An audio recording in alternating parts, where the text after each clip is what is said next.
1914 সাল। ইউরোপ জ্বলছিল যুদ্ধের আগুনে। প্রথম বিশ্বযুদ্ধের সময় ইউরোপের মাটি কেঁপে উঠেছিল, কিন্তু যুদ্ধটা শুধু মাটির উপরে হয়নি, মাটির নিচেও চলেছিল। ট্রেঞ্চের অন্ধকার যুদ্ধ।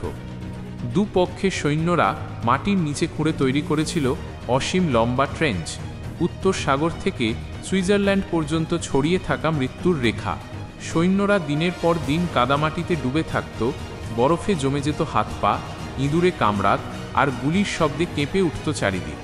আর ওপাশ থেকে আসা যে কোনো মুহূর্তের গুলি বা শেলের ভয়।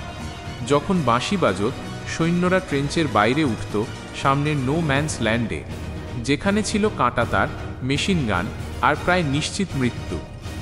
সপ্তাহ কেটে যেত মাসে, মাস কেটে যেত বছরে। মাটির দখল বদলাত না, কিন্তু লক্ষ লক্ষ প্রাণ হারিয়ে যেত নিঃশব্দে।